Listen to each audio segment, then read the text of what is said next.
Hello everyone, welcome है सभी का वाईटी योर इंग्लिश ट्यूटर पे। आज 18 जुलाई का पहला ट्यूटोरियल पढ़ेंगे। आई ओन एमिरेटिव फ्लोज इसका टाइटल है। ये एक इकोनॉमिक आर्टिकल है और इंडिया और यूएई के बीच में रुपी दिरहम जो है ट्रेड के ऊपर लिखा गया है। अब इंडिया और यूएई जब ट्रेड करेंगे तो डॉलर की ज़रूरत शायद ना पड़े, रुपी से दिरहम में पेमेंट होगी, दिरहम से रुपी में पेमेंट होगी, लोकल करेंसी सेटलमेंट होने वाला है। चलिए शुरू करते हैं आर्टिकल को अपने क्विज के साथ में। क्वेश्चंस आपके सामने हैं, आराम से बाद में क्वेश्चंस को पढ़ना क्लास के लास्ट में, और इन सभी को अपने को आंसर करना है। ग्रामर, वोकैब, कॉम्प्रिहेंशन तीनों एस्पेक्ट्स इसमें कवर्ड है। सॉल्यूशंस भी तभी करवाएंगे आपको at the end of the class. आइए कुछ नया सीखते हैं।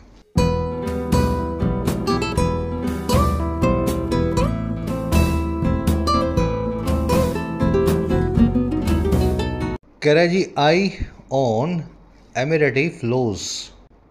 देखिए, फ्लो का मतलब होता है बहाव, एमिरेटी का मतलब क्या है जी? यूनाइटेड अरब एमिरेट्स जो कंट्री है उसका एडजेक्टिव बना रखा है इन्होंने एमिरेटी, यानी कि यूएई से, एमिरेट्स से आने वाला। और आई का मतलब होता है आँख। अब इसका मतलब क्या हुआ पूरे फ्रेज का देखो। हमने आँख गड़ा दी है, हमने आई ऑन कर दिया है, हम पीछा कर रहे हैं, एक्सपेक्ट कर रहे हैं। और किसको? एमिरेट से, यूएई से आने वाले फ्लोज को, यानी कि नकदी को, पैसे के बहाव को। ये फ्लो बता रहा है पैसे को, इन्वेस्टमेंट्स को, हर तरह का जो भी पैसा किसी भी फॉर्म में आ सकता है। इंडिया ने पूरी तरीके से आंख गड़ा दी है कि कैसे भी करके यूएई से ज़्यादा पैसा इंडिया में आ सके। चलिए, अब ये जो आई ओन है ना, इस फ्रेज को याद रखें। जब भी किसी चीज़ पे आप आंख गड़ाते हैं तो आप लिखते हैं eye on something.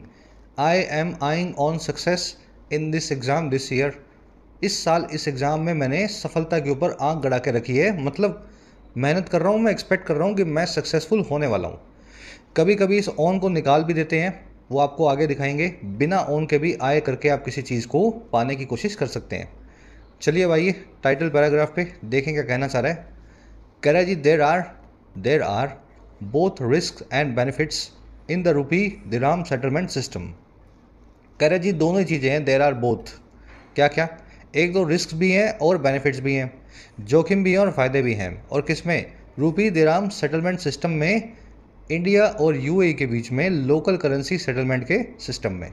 Rupee India की करेंसी होगी, रुपी इंडिया की करेंसी होगी, दिरहम जो है यूएई की करेंसी होगी, है ना, दिरहम है, रियाल है। तो ये जो रुपी दिरहम का सेटलमेंट होगा, इसके बेनिफिट भी हैं और इसके रिस्क भी हैं। चलिए, रिस्क और बेनिफिट्स दोनों जुड़े हुए हैं, बोथ और एंड से, कंजंक्शन से। और रिस्क और बेनिफिट्स दोनों की वर्ब है आर। क्लोज शुरू हुआ देर से, वर्ब जो रखी गई है वो सब्जेक्ट से पहले रखी गई है। इस वर्ब का देर से कोई भी कनेक्शन नहीं है। ये बात मैं आपको बार बार बताता ज़रूर हूँ, लेकिन गलती फिर भी करते हैं, स्टूडेंट्स करते हैं। मान लीजिए यहाँ पे खाली रिस्क लिखा होता, ठीक है, एंड बेनिफिट्स निकाल देता, तो फिर इस आर की जगह आपको इज़ लगाना पड़ता। There is risk. बात समझ रहे हो? इस रिस्क के हिसाब से, इस सिंगुलर नाउन के हिसाब से सिंगुलर वर्ब का यूज़ करना पड़ता।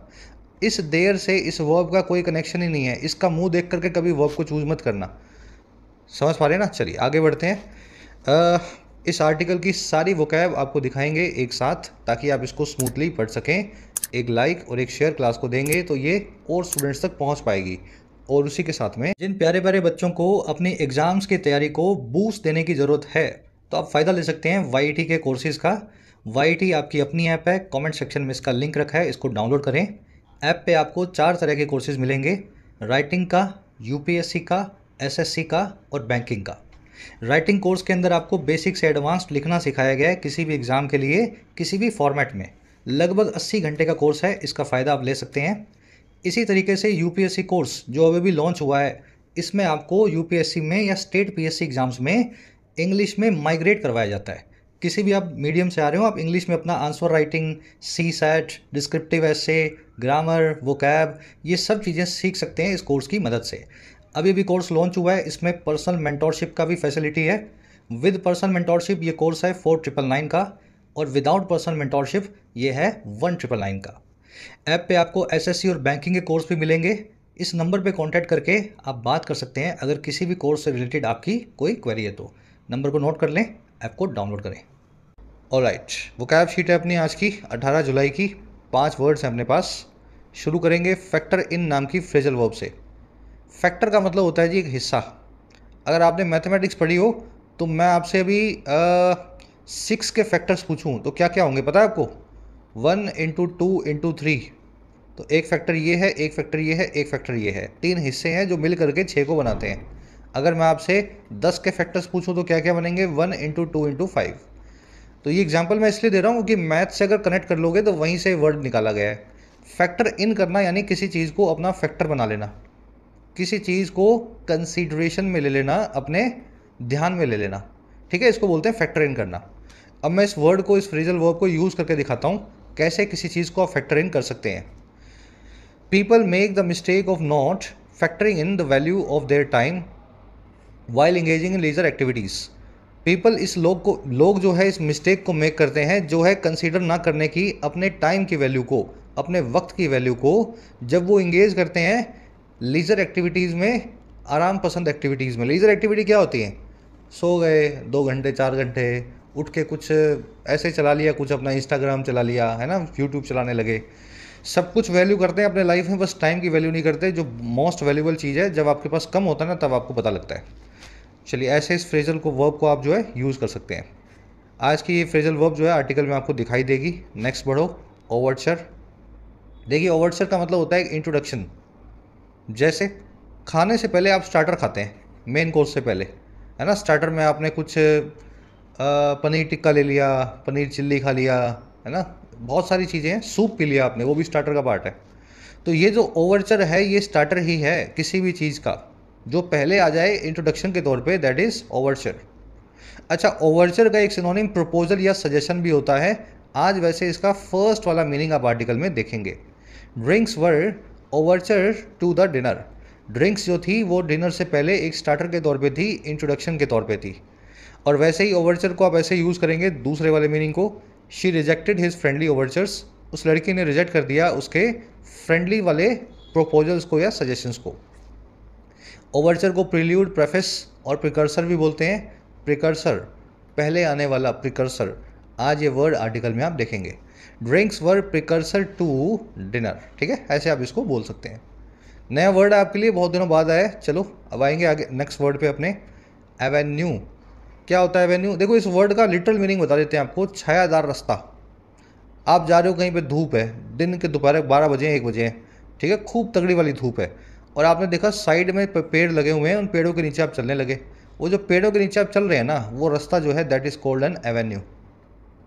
लिटरल मीनिंग तो इस वर्ड का ये है। अब देखो, इसको आप ज़िंदगी में लाइफ से कैसे कनेक्ट करेंगे?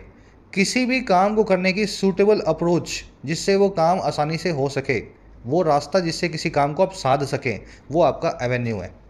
समझ गए? वही उसी छायादार रास्ते की तरह है जो धूप में चलने में आपकी मदद करता है। चलिए, अब इस वर्ड को अपने ऐसे कनेक्ट करके एक सेंटेंस में डालेंगे। Raising the interest rates is the only avenue that the central banks are left with to curb inflation. Interest rates को रेज करना अकेला एक रास्ता बचा है, एवेन्यू बचा है सेंट्रल बैंक्स के पास, इन्फ्लेशन को कर्व करने के लिए, महंगाई को कंट्रोल करने के लिए। इन्फ्लेशन, महंगाई, कर्व यानी कंट्रोल करना। ठीक है, तो किसी भी काम को करने का जो सूटेबल अप्रोच होता है दैट इज कॉल्ड है ना एवेन्यू। एवेन्यू, रास्ता। चलिए, वर्ड आर्टिकल में आएगा, इसका एडवांस सिनोनिम है बुलेवर्ड। आज आप इसको तो नहीं देखेंगे लेकिन किसी ना किसी क्लास में आ जाएगा बुलेवर्ड। चलिए, लास्ट अपना पास आज फ्रेजल वर्ब है, second last in fact, stem from. Stem from का मतलब होता है किसी चीज़ का कहीं से निकलना, ओरिजिनेट करना या इमर्ज करना। The pandemic has stem from the negligence of China. Pandemic originate हुई है, इमर्ज हुई है, स्टेम हुई है चाइना की लापरवाही से, चाइना की नेग्लिजेंस से, है ना। ऐसा कहते हैं कि चाइना में ही कुछ किसी ने चमगादड़ खा लिया था और वहीं से पैंडमिक शुरू हुई। तो इट हैज़ इमर्ज या stemmed from the negligence of China. अब ये स्टेम फ्रॉम को आप appear from, materialise from, emanate from, crop up from, arise from, है ना, ऐसे यूज़ कर सकते हैं इन सभी वर्ड्स के साथ में। आज आप एमिनेट फ्रॉम नाम का फ्रेजल वर्ब आर्टिकल में देखेंगे। ठीक है, स्टेम फ्रॉम, एमिनेट फ्रॉम, एक ही बात है। लास्ट वर्ड है अपना आज का कॉग्निसेंट। कॉग्निसेंट का मतलब होता है जी सजग, हिंदी में बोलते हैं सजग, जो अवेयर या इन्फॉर्म्ड हो, जिसको पता हो आसपास क्या चल रहा है। Rash drivers are often not cognizant of the danger they cause to the lives of others. जो रैश ड्राइवर्स होते हैं, गलत गाड़ी चलाने वाले, तेज़ चलाने वाले लोग जो होते हैं, अक्सर वो सजग नहीं होते हैं उस डेंजर के बारे में, उस खतरे के बारे में जो वो कोज कर रहे होते हैं ज़िंदगियों को, दूसरे लोगों की लाइफ्स ऑफ अदर्स को। ठीक है, तो कॉग्निजेंट है ना, सजग। इसको कॉन्शियस, नोइंग या माइंडफुल भी बोलते हैं। You will see this word in the article today. याद रखें, कॉग्निजेंट के बाद में आप ऑफ लगाते हैं। जब भी आप सजग होते हैं ना किसी भी चीज़ के लिए, अवेयर होते हैं, I am not aware of this, I am not cognizant of this, of preposition fixed है। चलिए 5 वर्ड्स इन डिटेल हो गए हैं। अब आ जाओ आर्टिकल पे। समरी ये है इस आर्टिकल की कि देखो जी, समरी ये है कि दुनिया जो है व्यापार करती है यूनाइटेड स्टेट्स डॉलर में। अब 2 कंट्री हैं, एक इंडिया, एक यूएई। बहुत अच्छा, बहुत मोटा व्यापार कर रही हैं दोनों आज की डेट में। इंडिया का शायद 3rd लार्जेस्ट ट्रेडिंग पार्टनर है यूएई, 3rd या 4th देख लेना। लेकिन क्या करती हैं, व्यापार करती हैं यूनाइटेड स्टेट डॉलर में। तो पहले डॉलर यूएई खरीदता है, फिर वो इंडिया को भेजता है, फिर इंडिया कुछ भेजता है यूएई को। इस तरीके से सारा काम यूएसडी के भरोसे होता है। अब दोनों कंट्रीज़ ने ये बोला कि भैया तुम्हारा हमारा आपसी मामला है, तो यूनाइटेड स्टेट्स डॉलर का क्या करना है, इस डॉलर को साइड कर देते हैं। हम रुपये में पेमेंट करेंगे, आप दिराम में कर देना, या हम आपसे दिराम खरीद लेंगे, आप हमसे रुपये खरीद लेना। दोनों कंट्रीज़ मान गई। अब इंडिया और यूएई आपस में currency settlement, local currency settlement के अंडर में अपनी अपनी करेंसी के हिसाब से ट्रेड करेंगी। हमारा आर्टिकल ये बता रहा है कि it is a welcoming move. बहुत ही अच्छे बेनिफिट्स इससे हमें निकलेंगे। रुपी को इंटरनेशनलाइज करने का ये पहला स्टेप है। आज यूएई से कर रहे हो, कल नेदरलैंड से करो, फिर फिनलैंड से करो, फिर कतर से करो, फिर ऑस्ट्रेलिया से करो। धीरे धीरे करके अपने रुपी को आगे तक इंटरनेशनलाइज करते जाओ। लेकिन इसके कुछ रिस्क भी हैं, वो रिस्क भी आपको आर्टिकल में बताए गए हैं। तो आज की टोन जो आर्टिकल की रिस्क और बेनिफिट को एनालाइज करने वाली एनालिटिकल है। अब शुरू करते हैं अपने आर्टिकल को। ठीक है, कह रहा है the reserve bank of India RBI and the central bank of UAE agreed on July 15 to establish a framework for enabling the use of two countries' local currencies for cross-border transactions। कह रहे जो RBI है हमारा, the reserve bank of India, सरकारी agency है इसलिए आगे the लगाया हुआ है, और जो सेंट्रल बैंक ऑफ यूएई है, जो वहाँ का आरबीआई है ऐसा समझ लो, दोनों मिलके अग्री कर गए जुलाई 15 को। अच्छा, क्यों अग्री कर गए भाई, किस बात पे अग्री कर गए? कि हम इस्टेब्लिश करेंगे, फॉर्म करेंगे एक फ्रेमवर्क को, एक स्ट्रक्चर को, एक ढांचे को। और किस लिए ये ढांचा? इसलिए बनाएंगे ताकि इनेबल कर सकें, सक्षम बना सकें यूज़ को, यानी इस्तेमाल को, दोनों कंट्रीज़ की लोकल करेंसी को। और किस काम के लिए? क्रॉस बॉर्डर ट्रांजेक्शन्स के लिए, बॉर्डर को क्रॉस करके एक कंट्री से दूसरी कंट्री में ट्रांजेक्शन्स के लिए। तो 15 जुलाई को दोनों कंट्रीज़ के सेंट्रल बैंक ने एक दूसरे को वादा कर दिया कि चलो अब मिलके बनाते हैं, यूनाइटेड स्टेट्स डॉलर को साइड में रख करके अपनी अपनी करेंसी में ट्रेड करना शुरू करते हैं। चलिए, आरबीआई और सेंट्रल बैंक ऑफ यूएई की वर्ब है, दोनों की agreed, they have agreed to establish. Agreed plus में इन्फिनेटिव बताता है किसी काम को करने को आप अग्री हुए हैं, है ना। They have agreed to establish. Framework का मतलब होता है ढांचा। यहाँ पे प्लूरल नाउन को इसने पजेसिव बनाया है, इसलिए लास्ट में अपोस्ट्रोफी लगा करके छोड़ दिया गया है। सिंगुलर नाउन का पजेसिव बनाते हो, आपने लिखा हो मान लो कंट्री, है ना, कंट्री, तब तो पजेसिव लगा के एस लगाते हो। लेकिन ऑलरेडी कंट्रीज लिखा हुआ है, अब इसका पजेसिव बनाने के लिए आपको सिर्फ अपोस्ट्रोफी लगा देना है, पीछे का एस बाद वाला नहीं रखना है।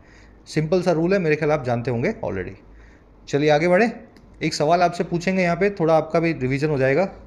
मान लीजिए इस सेंटेंस में ऐसा लिख दूं मैं, RBI and central bank of India have agreed, तो क्या चल जाएगा क्या? सबको आंसर करना है यस और नो में। नो लिखोगे तो लिख देना साथ में क्यों नहीं चलेगा, 2 या 3 जो है वर्ड्स के अंदर। यस लिख दोगे तो फिर ठीक है, समझ ही जाएंगे। ठीक है, डालना कमेंट्स में, मुझे पता लगे कितने लोग इस कॉन्सेप्ट को अभी भी दिमाग में ताज़ा करके बैठे हैं, है ना, ताज़ा है जिनके दिमाग में। आगे बढ़ते हैं।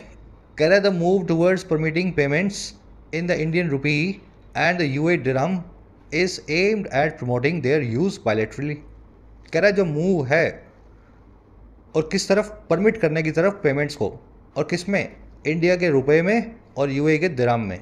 कह रहा है ये जो मूव है ना, ये जो मूव है ये एम्ड एट है, इसका यही एम है कि प्रमोट किया जाए इनके बायलैटरल यूज़ को, दो तरफा इस्तेमाल को। हम दिरहम का इस्तेमाल करें, वो रुपए का इस्तेमाल करें। और कैसे? कह रहे thus reducing the dependence on a third country's currency such as the United States dollar as an intermediary for settling transactions. कह रहा है इस प्रकार से रिड्यूस करते हुए हमारी निर्भरता को एक थर्ड कंट्री की करेंसी पे, सच एज जैसे कि अमेरिका का डॉलर, और कैसे एक इंटरमीडियरी के तौर पे, एक बिचौलिए के तौर पे सेटल करने के लिए इन ट्रांजेक्शंस को ख़त्म करने के लिए, पूरा करने के लिए। समझ गए ना? तो वही बात जो मैंने आपको बताई है भाई, दोनों कंट्रीज बायलेटरली अपना अपना रुपया, अपना अपना दिराम यूज़ करें, और यूनाइटेड स्टेट्स डॉलर जो बीच में ऐसे ही आ जाता था बेगानी शादी में अब्दुल्ला दीवाना, इंडिया ने मंगाया कुछ यूएई से और काम हो रहा है डॉलर में। तो इस डॉलर की जो यूज है, जो इसका डिपेंडेंस है, इसी को ख़त्म कर दिया हमने इस मूव के जरिए। मूव आपका सब्जेक्ट है, इज इसकी वर्ब है। बायलेटरली मतलब जिसके बायलेटरल हों, दो तरफा हों। बायलेटरली मतलब दो तरफा तरीके से। डिपेंडेंस ऑन, रिलायंस ऑन, किसी चीज़ पे आपकी निर्भरता को बताते हैं। इंटरमीडियरी का मतलब होता है बिचौलिया, है ना? दोनों करेंसी के बीच में थर्ड करेंसी आ रही हो, जो है मीडिएटर या ब्रोकर बन के, दैट इज कॉल्ड इंटरमीडियरी। आगे कह रहा है जी, as per the memorandum of understanding between the two central banks, all current account payments, including those involving the two countries' exporters and importers, and certain permitted capital account transactions could be settled using either the rupee or the dirham। कह रहा है जी as पर इसके हिसाब से, और किसके? मेमोरेंडम ऑफ अंडरस्टैंडिंग के हिसाब से, जो दोनों सेंट्रल बैंक्स के बीच में है। ये क्या होता है मेमोरेंडम ऑफ अंडरस्टैंडिंग? देखिए, इसको बोलते हैं अंग्रेजी में MOU, मतलब शॉर्ट फॉर्म में MOU। आपने इसका नाम बहुत सुना होगा। और ये क्या होता है जी? जब कोई बड़ा कॉन्ट्रैक्ट होने वाला होता है ना, तो उससे पहले एक छोटा कॉन्ट्रैक्ट करते हैं MOU। ये इन्फोर्सिबल नहीं है और ये कॉन्ट्रैक्ट भी नहीं है, ये आपकी इंटेंशन है किसी कॉन्ट्रैक्ट को करने की। तो जो चीज़ें आपको कॉन्ट्रैक्ट में लिखनी है वो MOU में लिख दो, दोनों पार्टियां पढ़ लें, फिर साइन कर लें, फिर वही जो डॉक्यूमेंट है उसी कोई कॉन्ट्रैक्ट में थोड़ा बहुत चेंज करके छाप देते हैं। तो ये ऐसा समझ लो कॉन्ट्रैक्ट की तैयारी करने वाला डॉक्यूमेंट है, जो इसके आने के बाद में कॉन्ट्रैक्ट होना तय है ना? ऑलमोस्ट। कह रहा है जी MOU के हिसाब से, या नकल जो रफ कॉन्ट्रैक्ट है उसके हिसाब से, इसको रफ कॉन्ट्रैक्ट बोलेंगे अपने MOU को, जो हुआ है दोनों कंट्रीज़ के सेंट्रल बैंक्स के बीच में। मेन कॉन्ट्रैक्ट अभी बाकी है। कह रहा है जी इसके हिसाब से सभी की सभी करंट अकाउंट पेमेंट्स जो हैं, करंट अकाउंट पेमेंट्स मतलब इंपोर्ट एक्सपोर्ट की पेमेंट्स, हमने तेल मंगाया, उन्होंने इंडिया से कुछ रिफाइंड जो है प्रोडक्ट्स मंगाए, सभी जो इंपोर्ट एक्सपोर्ट पेमेंट्स हैं, जिसमें शामिल है वो वाली जो इन्वॉल्व करती हैं दोनों कंट्रीज़ के एक्सपोर्टर्स और इंपोर्टर्स को, और कुछ परमिटेड कैपिटल अकाउंट ट्रांजेक्शंस भी हैं। ऐसी ट्रांजेक्शंस जो कि कैपिटल अकाउंट से रिलेटेड है, इन्वेस्टमेंट से रिलेटेड है, FDI से रिलेटेड है।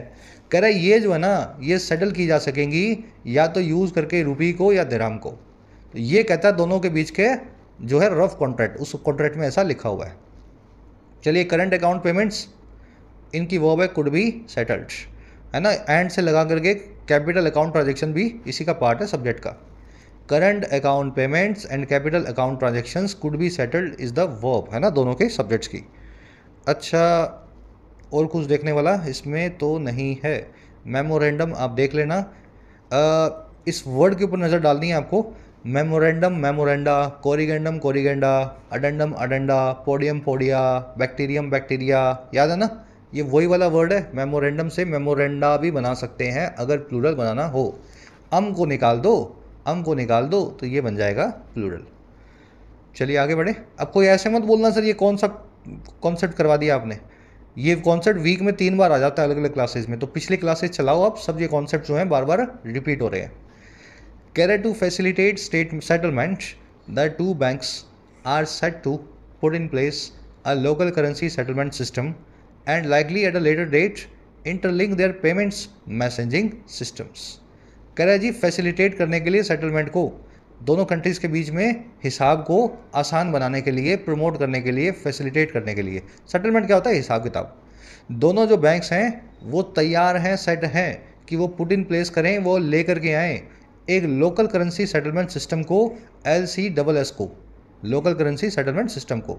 और कह रहा है लाइकली जो ये भी है, पॉसिबली ये भी है, आगे जा करके एट अ लेटर डेट वो इंटरलिंक भी कर दें, जोड़ भी दें अपने पेमेंट्स मैसेजिंग सिस्टम्स को। हमारा UPI है, वैसे ही UAE का भी कोई सिस्टम होगा, दोनों को आपस में जोड़ भी देंगे, है ना? सीधे यहाँ से आप UPI कर दोगे UAE में और वहाँ से यहाँ जो है पैसे कोई भी भेज पाएगा। बैंक्स की वर्ब है आर, है ना। They are set to do two things, पहली थिंग है they are set to put in place a currency system, currency settlement system, और दूसरी चीज़ है they are set to interlink their payments. ठीक है, तो टू पुट और टू इंटरलिंक ऐसे ही सेंटेंस बना हुआ है। स्ट्रक्चर को थोड़ा सा ब्रेक करके समझा करो। चलिए, फैसिलिटेट का मतलब होता है आसान बनाना। कह रहा है जी, an immediate beneficial consequence of the establishment of settlement mechanism would be the development of rupee dirham foreign exchange market that would help in pricing the two countries currencies independent of their exchange rates. इतना ही पढ़ लेते हैं, लंबा है। कह रहे जी, एक हाथों हाथ जो बेनिफिशियल कॉन्सिक्वेंस होगा, हाथों हाथ फायदे वाला जो नतीजा निकलेगा, परिणाम निकलेगा इस इस्टेब्लिशमेंट का एक सेटलमेंट मैकेनिज्म के, लोकल करेंसी सेटलमेंट सिस्टम के, वो क्या होगा? वो ये होगा जी, कॉन्सिक्वेंस बेनिफिशियल वुड बी, वो ये होगा कि डेवलपमेंट हो जाएगा एक रूपी दिरहम फॉरेन एक्सचेंज मार्केट का, और वो जो है हेल्प करेगा प्राइस करने में दोनों कंट्रीज़ को, इंडिपेंडेंट, आज़ाद, और किससे? उनके एक्सचेंज रेट से। और ये एक्सचेंज रेट्स किसके साथ है? With other currencies such as dollar and euro. ये एक्सचेंज रेट्स बनती हैं दूसरी कंट्रीज़ के साथ, दूसरी कंट्रीज़ की करेंसी के साथ में, जैसे कि डॉलर और यूरो के साथ में। तो इंटरनेशनल जो इंडिया का एक्सचेंज रेट है, रुपी का जो एक्सचेंज रेट है इंटरनेशनल मार्केट में, वो यूएई को अप्लाई नहीं होगा, और ना हमें दिरहम का इंटरनेशनल रेट अप्लाई होगा। हम दोनों खुद ही अपना एक जो है एक्सचेंज बना लेंगे अलग, डॉलर से, यूरो से अलग हो जाएंगे, ताकि हमारी कंट्री जो है वो, हमारी करेंसी जो है बहुत वोलेटाइल ना हो, बहुत ज़्यादा चेंज ना हो। समझ पा रहे हैं ना? आज यूएई को हमने 10,000 रुपये दिए, एग्जाम्पल दे रहा हूँ मैं, 10,000 रुपये दिए, और कल यूएई को पता लगा कि रुपये की वैल्यू गिर गई, ये 10,000 के 9,000 रह गए, तो फिर ये सिस्टम चल नहीं पाएगा, है ना, बहुत दिन तक। तो इसलिए हमने इनको, जो रुपए को हमने जो है एक नया एक्सचेंज बना करके यूएई के लिए दुनिया भर से वो अलग कर दिया है। उस एक्सचेंज पे यूएई अपने हिसाब से खरीदेगा, बेचेगा, रुपए का दाम बहुत ज़्यादा ऊपर नीचे ना होगा, ना दिरहम का होगा। कॉन्सिक्वेंस की वर्ब है वुड बी, दैट आया है एक्सचेंज मार्केट के लिए, दैट की वर्ब है वुड हेल्प। चलिए आगे बढ़े। कह रहा है जी, Indian and Emirati businesses would not need to factor in exchange rate risks when quoting to supply goods or services to buyers in the other country। फिर वही बात कह रहा है, इंडिया और रुपी, जो एमिरेट के बिजनेसेस हैं, यूएई के जो व्यापार हैं, उनको ज़रूरत ही नहीं होगी फैक्टर इन करने की, कंसीडरेशन में लेने की एक्सचेंज रेट के रिस्क को। जो भी बताया ना मैंने आपको, भाई जब भेजे थे तब तो 10,000 रुपये थे, लेकिन जब वो वहाँ पहुँचे तो उनकी कीमत जो है 9,000 रुपये की हो गई, एक्सचेंज रेट के हिसाब से रुपया गिर गया। तो ये जो एक्सचेंज रेट का रिस्क जो है ना, इनको फैक्टर इन करने की ज़रूरत अब पड़ेगी ही नहीं इंडिया और एमिरेटी बिजनेसेस को। और कब? जब वो कोट करेंगे, कोटेशन भेजेंगे गुड्स और सर्विसेज को सप्लाई करने की बायर्स को दूसरी कंट्रीज़ में। और ये सारा काम कैसे होगा? Improving the ease of doing business and boosting trade, improve करते हुए ईज़ ऑफ डूइंग बिजनेस को करने की आज़ादी को, बिजनेस को करने की सहूलियत को, उसको इम्प्रूव करते हुए, और बूस्ट करते हुए ट्रेड को, बढ़ाते हुए व्यापार को। दोनों तरह के बिजनेसेस की वर्ब है would not need, they would not need. Factor in करना, किसी चीज़ को फैक्टर बना के कंसीडरेशन में ले लेना, किसी चीज़ को ध्यान में ले लेना। चलिए आगे बढ़े नेक्स्ट पैराग्राफ पे। कह रहा है जी, the India UAE local currency settlement system could also potentially serve as a precursor for other bilateral currency accords, which as an RBI interdepartmental group suggested this month। कह रहा है जी, इंडिया और UAE का जो लोकल करेंसी सेटलमेंट सिस्टम है, जो दोनों countries बनाने वाली हैं, ये साथ ही साथ सर्व करेगा एक प्रिकर्सर के तौर पे, इंट्रोडक्शन के तौर पे, ओवरचर के तौर पे, और किसके लिए? दूसरे बायलैटरल करेंसी अकॉर्ड्स के लिए। अभी आपने दिरहम के साथ किए, कल रियाल के साथ कर लो, फिर जो आप बांग्लादेश के साथ कर लो, कोई है ना, किसी और कंट्री के साथ जहाँ पे आपका सिस्टम बैठता हो, जहाँ व्यापार कर पाते हो। तो दूसरी कंट्रीज से बायलैटरल करेंसी एक्सचेंज के अकॉर्ड्स के, जो अकॉर्ड्स यानी समझौता, उन समझौतों का ये प्रिकर्सर होने वाला है, इंट्रोडक्शन होने वाला है। कह रहा है जी, ये वही अकॉर्ड्स हैं जिसको आरबीआई के एक इंटर डिपार्टमेंटल ग्रुप ने सजेस्ट किया था इस महीने, है ना, जो सजेस्ट किए गए हैं इस महीने, और जो एक्ट कर सकते हैं एक इम्पॉर्टेंट फर्स्ट स्टेप के तौर पे, एक महत्वपूर्ण पहले कदम के तौर पे, इंटरनेशनलाइजेशन के, रुपी को इंटरनेशनल बनाने के। लंबा सेंटेंस है, लेकिन आपने इसको ब्रेक कर दिया piece by piece. Currency settlement system ये आपका सब्जेक्ट है, और इसकी वर्ब है कुड सर्व। ठीक है, प्रिकर्सर का मतलब होता है एज एन ओवरचर या इंट्रोडक्शन। वो खाने से पहले आप चिल्ली पनीर जो मंगाते हो, है ना, क्या क्या आता है वो, जो भी समझ लेना, सूप वूप जो आप खाते पीते हो ना, वो दोज आर योर स्टार्टर्स और ओवरचर्स या प्रिकर्सर। फिर खाना आएगा, पहले प्रिकर्सर आएगा।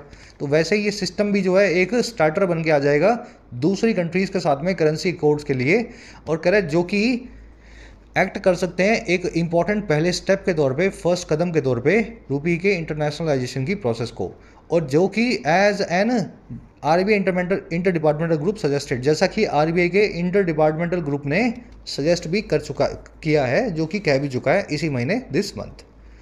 ठीक है, तो ये आरबीआई की वर्ब होगी, ग्रुप की सजेस्टेड। चलिए आगे बढ़ेंगे। कह रहे while the idea is laudable, its actual success will hinge on the extent of adoption by businesses in both nations. कह रहे जहाँ ये आइडिया जो है, ये जो विचार है, ये लॉडेबल है, प्रशंसा के लायक है, प्रेज वर्दी है। कह रहे वहीं इसकी एक्चुअल जो सक्सेस है ना, वो हिंज ऑन करेगी, डेवलप करेगी, जो डिपेंड ऑन करेगी, रिलाई ऑन करेगी उस लेवल पे, उस एक्सटेंट पे जो है इसको अडॉप्ट करने का बिजनेसेस के द्वारा दोनों ही नेशंस में। तो आइडिया तो बहुत अच्छा है ना, दोनों कंट्रीज़ की करेंसी को अलग एक एक्सचेंज बना के उस पर रख दें, लेकिन इस आइडिया को जो बहुत अच्छा होने के बावजूद इसको कितना अडॉप्ट किया जाएगा बिजनेसेस, यही इस आइडिया को लॉन्ग टर्म में अच्छा या बुरा बनाएंगे। आइडिया की वर्ब है इस, व्हेन समथिंग इज लॉडेबल, तो वो प्रशंसा के लायक होती है, प्रेजेबल होती है, प्रेजवर्दी होती है, एप्लॉडेबल होती है। एप्लॉडेबल को ही हम लॉडेबल लिख देते हैं। यहाँ पे इसका अगर पूरा मैंने फॉर्म लिखना हो ना, तो वैसे लिखूंगा मैं, एप्लॉडेबल। ठीक है, ठीक है, एप्लॉडेबल का शॉर्ट फॉर्म है लॉडेबल। याद रखें इन दोनों वर्ड्स को। चलिए आगे बढ़े। हिंज ऑन करना, रिलाई ऑन करना, डिपेंड ऑन करना, एंकर ऑन करना, किसी चीज़ पे निर्भर करना। कह रहे जी with the UAE's trade surplus with India widening in the months since the bilateral comprehensive economic partnership agreement came into force in May 2022, Emirati businesses need to see remunerative avenues to deploy the potential rupee flows। लंबा sentence है, इतना ही पढ़ लो। सबसे लंबा sentence इस article का और सबसे कॉम्प्लिकेटेड। कह रहा है जी विद यानी के साथ ही, के साथ ही, और किसके साथ भाई, यूएई के ट्रेड सरप्लस के इंडिया के साथ में वाइडन होने के। ट्रेड सरप्लस का वाइडन होना मतलब यूएई जो है हमें एक्सपोर्ट ज़्यादा कर रहा है, हमसे माल कम मंगा रहा है। यूएई हमसे, समझ गए ना, इस तरीके से ट्रेड को सरप्लस करके कर रहा है। इंडिया जो है इंपोर्ट ज़्यादा करता है यूएई से, एक्सपोर्ट कम करता है। तो कह रहा है जी यूएई के हमारे ज़्यादा माल को बेचने के साथ ही, हमें चिपकाने के साथ ही, और कब, इन महीनों में जब से दोनों कंट्रीज़ ने एक बायलैटरल CEPA किया है, कॉम्प्रिहेंसिव इकोनॉमिक पार्टनरशिप एग्रीमेंट किया है।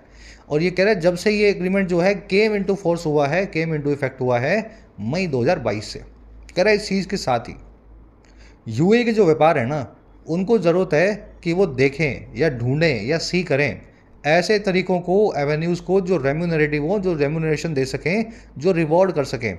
और ताकि किस काम के लिए, ये ऐसे रास्ते हों जो डिप्लॉय करने के हों, काम पे लगाने के हों पोटेंशियल रुपी के फ्लोज को, रुपी का ऐसा फ्लो जो पोटेंशियल है, जो होने वाला है यूएई की तरफ। आई बात समझ में? तो भैया यूएई जो है हमसे ज़्यादा व्यापार करता है, हमें ज़्यादा माल चिपकाता है, हमसे माल कम मंगाता है, तो हमारा रुपी जो है यूएई के पास जाएगा। और ये कब से हो रहा है, जब से 2022 में मई के अंदर हमने CEPA यूएई के साथ में ये एग्रीमेंट किया है। तो हमने इंपोर्ट वगैरह ड्यूटी लगानी बंद कर दी है, खूब माल यूएई से मंगा रहे हैं, तेल वेल ही मंगा रहे हैं ऑफकोर्स। कह रहे तो अगर ऐसा होगा ना, तो फिर यूएई के बिजनेस के पास तो पैसा हो जाएगा, रुपये रुपये इकट्ठा हो जाएगा, इंडिया से वो कुछ मंगा नहीं पाएंगे। तो फिर उनको और रास्ते और रेवेन्यूज़ को खोलना पड़ेगा, ढूंढना पड़ेगा, सी करना पड़ेगा कि वो कैसे इस रुपये को ठिकाने लगाएं, इस पोटेंशियल रुपी के जो है फ्लो को डिप्लॉय करें। आखिरकार तो इंडिया को देना पड़ेगा रुपया, वो चाइना को तो दे नहीं सकते जा करके, इंडिया से वो कुछ मंगा नहीं रहे, यानी कम मंगा रहे हैं चीज़ें, जितना वो भेज रहे हैं उससे कम जो है इम्पोर्ट कर रहे हैं। तो ये काम उनको करना ही पड़ेगा। अच्छा क्यों करना पड़ेगा ये इसलिए करना पड़ेगा, should they opt to receive payments in Indian currency. अगर वो ऑप्ट करते हैं, should they opt, first conditional की स्ट्रक्चर है ये। अगर वो चुनाव करते हैं, चूज़ करते हैं पेमेंट्स को रिसीव करने को इंडियन करेंसी में, भारत के रुपए में, अगर वो दिराम में रिसीव कर लेंगे तो दिक्कत ही नहीं है, दिराम तो उन्हीं का ही है, उनके पास चला जाएगा, हम दिराम को खरीदेंगे, उनको दिराम में पेमेंट कर देंगे। लेकिन अगर वो रुपी में पैसा लेने लगते हैं, रुपी ज़्यादा इकट्ठा हो जाता है, तो फिर उनको तरीके देखने होंगे इस रुपी को ठिकाने लगाने के। सेंटेंस का मीनिंग, सेंटेंस की भावना आपने पकड़ ली है। अब स्ट्रक्चर देख लो। इस एग्रीमेंट की वर्ब है केम इनटू फोर्स, ठीक है। बिजनेसेस की वर्ब है नीड। यहाँ पे हैज़ कम नहीं लग सकता, केम ही लगेगा वर्ब की सेकंड फॉर्म, जो मैंने ऊपर पूछा था ना आपसे, क्योंकि आपको यहाँ पे पास्ट का एक टाइम दे दिया गया है और जब भी पास्ट का टाइम दे दिया जाए उसके साथ में प्रेजेंट टेंस का इस्तेमाल नहीं हो सकता। जब कोई काम पास्ट में हो चुका है, मई 2022 निकल चुका है, तो इस केस के अंदर आपको V2 ही लगाना पड़ेगा। हैज़ प्लस में V3 जो है, हैज़ कम जो लगाओगे तो वो प्रेजेंट टेंस का टेंस है, वो नहीं लग सकता। तो ये फ़र्क होता है प्रेजेंट इंडेफिनिट में, सॉरी प्रेजेंट परफेक्ट में और पास्ट इंडेफिनिट में। पास्ट की एडवर्ब वो पास्ट आपको देखनी है। रेम्यूनरेटिव मतलब जो रेम्यूनरेट करें, बेनिफिट करें, रिवॉर्ड करें। एवेन्यू का मतलब होता है किसी काम को करने का तरीका, चैनल या वे। चलिए, ये फर्स्ट कंडीशनर की ऑल्टरनेटिव फॉर्म है, शायद करवाने की ज़रूरत नहीं है, आप सभी को आती होगी, है ना। आज नहीं करवा रहा हूँ मैं, जिसको नहीं आती है वो बेसिक्स की क्लास में जाकर के फर्स्ट कंडीशनल को एक बार रिवाइज कर लेना। कैसे, अगर आप इफ़ को निकाल दें तो शुड को आपको शुरू में लाना पड़ता है सेंटेंस की बिगिनिंग में। कह रहा है one possibility as the RBI indicated was stepped up investment by UAE based firms. कह रहा है एक पॉसिबिलिटी, जैसा कि RBI ने इंडिकेट भी किया, वो थी स्टेप अप हुई इन्वेस्टमेंट, बढ़ी हुई इन्वेस्टमेंट UAE बेस्ड फर्म्स के द्वारा। तो RBI ने ये भी बोला कि आप ये भी कर सकते हो, जो रुपया आए उसको इंडिया में इन्वेस्ट कर दो, जम्मू कश्मीर में मॉल बना दो, है ना। ऐसी इन्वेस्टमेंट आई थी ना कुछ थोड़ा टाइम पहले UAE से, तो ये हमारे यहाँ आकर के कुछ बना लो आप, हमारा पैसा हमारी कंट्री में भी लगा दोगे, है ना। तो ऐसा RBI ने इंडिकेट किया और पॉसिबिलिटी की वर्ब है वॉज। स्टेप्ड अप यहाँ पे एक एडजेक्टिव है। स्टेप अप करने का मतलब होता है किसी चीज़ को एक लेवल ऊपर लाना, अपग्रेड करना। तो upgraded investment UAE based firms India में कर पाएंगी। करा the other possibility is of the UAE coming to serve as a currency entrepot by enabling Indian businesses. करा दूसरी पॉसिबिलिटी ये हो सकती है कि UAE जो है उसके आने की हो सकती है, कमिंग करने की हो सकती है, सर्व करने के लिए एक करेंसी एंटरपोर्ट के तौर पे। करेंसी एंटरपोर्ट क्या होता है? डिस्ट्रीब्यूशन सेंटर, जहाँ पे करेंसी आएगी और आगे चली जाएगी। और कैसे? ये UAE बनेगा इनेबल करके इंडिया के बिजनेसेस को सक्षम बना करके इंडिया के व्यापारों को। और ये कौन से व्यापार होंगे, कैसे सक्षम बनाएगा? Dealing for instances with Russian suppliers to use West Asian country and dirham as a gateway for such transactions. कह रहा है जी वो बिजनेसेस हैं जो डील कर रहे हैं एग्जाम्पल के लिए रशियन सप्लायर से, और ये कैसे इनको सक्षम बनाएगा? इनेबल करेगा कि वो यूज़ कर सकें इस वेस्ट एशियन कंट्री को यानी कि UAE को और इसके करेंसी को यानी दिरहम को एक गेटवे के तौर पे, एक टेम्परेरी हॉल्ट के तौर पे, और किसके लिए? ऐसी ट्रांजेक्शन्स के लिए। तो अगर रुपया UAE के पास इकट्ठा भी हो जाए तो UAE उस रुपये का बैंक बन के काम भी कर सकता है।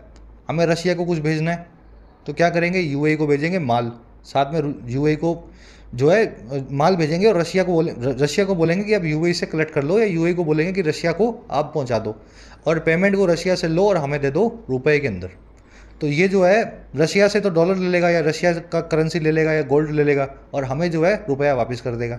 तो UAE जो है हमारा इंटरनेशनल बैंक बन करके भी काम आ सकता है, और हमारा रुपया अगर इसके पास इकट्ठा भी हो जाएगा तो इसको कोई परेशानी नहीं होगी। पॉसिबिलिटी की वर्ब है इज। एंटरपोर्ट आप समझ गए हैं, डिस्ट्रीब्यूशन सेंटर। ये अपने पास कुछ नहीं रखेगा, करेंसी को आगे डिस्ट्रीब्यूट करने लगेगा। चलिए, कह रहा है given that the UAE's predecessor entity, the Trucial States, used the Indian rupee and later the Gulf rupee as de facto currency until the mid 1960s. It may appear natural to re-establish countries जो है currency ties. कह रहा है जी देखते हुए इस चीज़ को, given that कि UAE का जो प्रेडेसेसर था, इनका जो पूर्वज था, जहाँ से UAE बना है, इसकी जो प्रेडेसेसर एंटिटी है जिसका नाम है ट्रूशियल स्टेट्स। ये 7 स्टेट्स जो है ना UAE के, जो एमिरेट्स हैं, अबू धाबी और ये सब, ये पहले ट्रूशियल स्टेट्स कहलाती थी, ट्राइबल स्टेट्स थी ये। कह रहा है जी देखते हुए कि UAE का जो पूर्वज स्टेट एंटिटी था, ट्रूशियल स्टेट्स जिसका नाम था, वो भी इस्तेमाल करता था भारत के रुपये को, और बाद में वो इस्तेमाल करने लगा गल्फ रुपी को एक डी फैक्टो करेंसी के तौर पे, उस वक्त की एग्जिस्टिंग करेंसी के तौर पे, जब ये ट्रूशियल से UAE बना था। और कब तक किया इसने? 1960s तक इसने ऐसा किया। कह रहा है जी इस चीज़ को देखते हुए इट मे अपीयर नेचुरल, ये चीज़ दिखाई दे सकती है काफ़ी नेचुरल कि हम री-एस्टैब्लिश करें करेंसी के टाइज को। तो UAE को तो पहले से आदत है इंडिया के रुपए को यूज़ करने की, पहले करता ही था, अब बंद किया है इसने 40-50 सालों से, तो फिर शुरू कर सकता है ना। एंटिटी की वर्ब है यूज्ड, इट की वर्ब है मे अपीयर। डी फैक्टो मतलब ऑफ दैट टाइम, जब ये ट्रूशियल स्टेट से UAE बना तो उस समय डी फैक्टो करेंसी इसने बना दी अपनी, गल्फ जो है रुपी। कह रहा है जी still in a rapidly evolving global environment businesses will base their decisions on cold economic logic. कह रहा है फिर भी एक लगातार इवॉल्व करते हुए ग्लोबल एनवायरनमेंट में, वैश्विक दुनिया में, वैश्विक परिवेश में जो लगातार बदल रहा है, कह रहा है जो बिजनेसेस हैं वो बेस करेंगे अपने डिसीजंस को, आधारित करेंगे अपने फैसलों को कोल्ड इकोनॉमिक लॉजिक पे, एकदम ठंडे इकोनॉमिक लॉजिक पे, एकदम वो गर्म जोशी के साथ नहीं होते, बिना किसी भावनाओं के साथ में कोल्ड होकर के इकोनॉमिक लॉजिक वो लगाएंगे, फ़ायदा कितना नुकसान कितना। और कह रहा है and policy makers must remain cognisant of the risk emanating from such moves. और दोनों ही कंट्री के पॉलिसी मेकर्स जो हैं उनको रहना होगा कॉग्निसेंट, अवेयर यानी सजग उन रिस्क से, उन जोखमों से जो ऐसी मूव से निकलें, जो एमिनेट फॉर्म करें, ऐसी हरकतों से करें, है ना, इस तरह के कामों से। कह रहा है ये कब, इवन एज दे आए द अपॉर्चुनिटीज़, ये तब जब वो आए कर रहे हों, नज़र गड़ा रहे हों अपॉर्चुनिटीज़ के ऊपर, मौक़ों के ऊपर।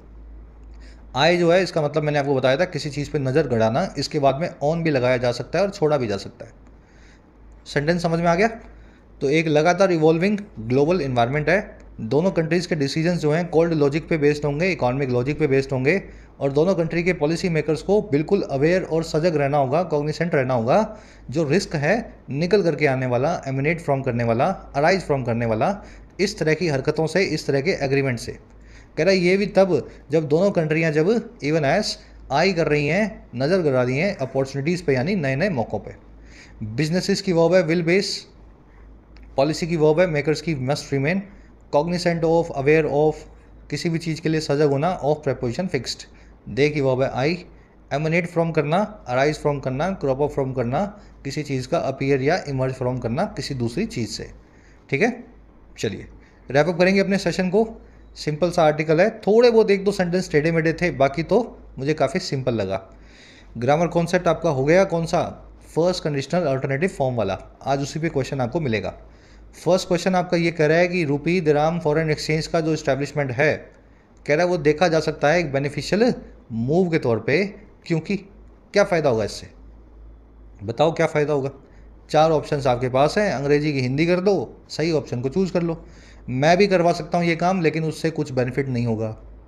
भाई मैं ही क्वेश्चन बनाऊँ, मैं ही आर्टिकल पढ़ाऊँ और मैं ही आंसर बता दूँ, पेपर भी मैं ही दूँगा फिर आपका।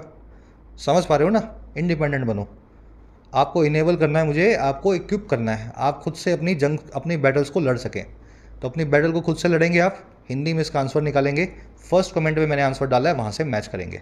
कुछ क्वेश्चन में कुछ आपको कन्फ्यूजन लगे तो कमेंट्स में डाल दिया करो, जितना हो सकता है मैं रिप्लाई करता हूँ। किसी को लग रहा हो सर सी आंसर नहीं है डी आंसर होगा, तो भैया बताया करो सर डी आंसर हो सकता है मेरे हिसाब से, क्योंकि ऐसा ऐसा है। बताओगे तो आपको आंसर भी करेंगे कमेंट सेक्शन में। सेकंड में आपसे पूछा है पैसेज के हिसाब से इनमें से कौन सी चीज़ सर्व करेगी पोटेंशली एक रेम्यूनरेटिव एवेन्यू के तौर पे एमिरेटिव बिजनेसेस के लिए, अगर वो इंडियन रुपी में पेमेंट करवाना चाहें। अब इसका आंसर सीधे सीधे आंसर जो है पैसेज में रखा हुआ है, मैंने बिल्कुल भी चेंज नहीं किया। ठीक है, इसका एक का भी गलत नहीं होना चाहिए, इसका आंसर बिल्कुल सही करना है। फर्स्ट कमेंट में डाल दिया है, वहाँ से मैच कर लो। थर्ड पे आ जाओ, एमिनेट फ्रॉम फ्रेजल वर्ब का मीनिंग पूछा है आपसे, मेरे ख्याल से आती है। फैक्टरिंग का मीनिंग पूछा है, ये भी आपको आती है। ओवरचर का मीनिंग पूछा है, आता है ना, चारों वर्ड्स का मीनिंग आना चाहिए, ओवरचर का मीनिंग अपने आप निकल जाएगा। चलिए 6वें 7वें में 2 एरर्स मिलेंगी। एक एरर आपको मिल सकती है इस कॉग्निसेंट वर्ड के आसपास या इसकी वजह से, और दूसरी एरर आपको मिल सकती है फर्स्ट कंडीशनल की ऑल्टरनेटिव फॉर्म में। आज करवाई नहीं है मैंने डिटेल में, लेकिन बहुत बार करवा चुके हैं, बेसिक्स में आप कर चुके हो। दोनों एरर्स को ढूंढो और फर्स्ट कमेंट में बताओ मुझे आउट ऑफ 7 कितने मार्क्स आपको मिले। कल की क्लास में मुलाकात लेंगे आपसे। Until then signing out. Courses available हैं ऐप पे, जाके फ़ायदा ले सकते हो। टाइम रहते ही कोर्सेज का फ़ायदा लेना है, ऐसा ना हो लास्ट मोमेंट पे आकर के आप मैसेज करें सर 15 दिन रह गए, 1 महीना रह गया। अभी जब वक्त है पढ़ने का तो पढ़ाई पे पूरा ध्यान दो। कंटेंट सारा अवेलेबल है एप्लीकेशन पे, राइटिंग का, एसएससी का और बैंकिंग का। ऐप को जाओ कमेंट सेक्शन से डाउनलोड करो, फर्स्ट कमेंट से लिंक रखा है। कोई भी क्वेरी हो, ये नंबर है व्हाट्सएप का, टीम से आप मैसेज करके बात कर सकते हैं।